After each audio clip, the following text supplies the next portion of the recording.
Welcome to YOUCANIC. Today, YOUCANIC, we have a 2012 Subaru Impreza. The Subaru Impreza, we're going to show you how you'd be able to jumpstart your vehicle. So to start with, you need to be able to get inside the vehicle. That's when we just use the basic manual key to unlock it if the doors will not unlock with your key fob. And so then you would just go and unlock the door. But if your battery is dead, you'll need your manual key to be able to unlock it. We put the key in the door, turn it backwards toward the back of the car, and that is how you unlock. Turn it forward to lock. And so this is a replacement key of sorts, and so you would manually have to be locking or unlocking this car. There's no push button option. You're going to come right here, and we have the symbol for our hood to open, and we're just going to reach right below it, and it's a little black lever.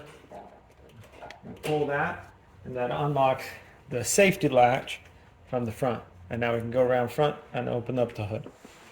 Come around to the middle of the hood and then be able to pull it off, pull the lever off. And then we need to put our stabilizer bar to hold up the hood to be able to get to the jump starting, or the battery to be able to jump start our engine. So we have our battery here.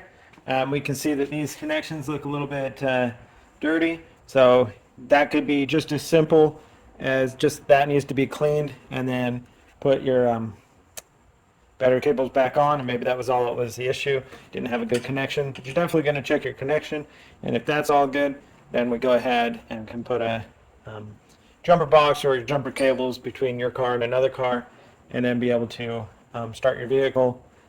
And then you would want to, of course, also get your battery tested to make sure that it's still good. So to start with, we put our positive on here and connect the positive there.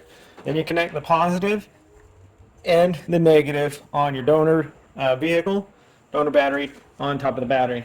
And now back on this vehicle, you take your negative and you're going to put it on a good grounding point, which a lot of times is sometimes you'll have an actual grounding plug or whatever, or just the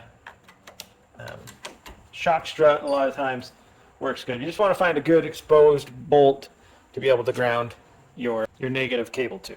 So we have them there. Let it run for a few minutes. The other vehicle, your donor vehicle, running to charge up this vehicle for 10 to 15 minutes, and then be able to start the vehicle. Once your vehicle started, then we go in the reverse order of removing our jumper cables by removing this one first, and then the negative on the donor vehicle and the positive, and then come back and remove this positive.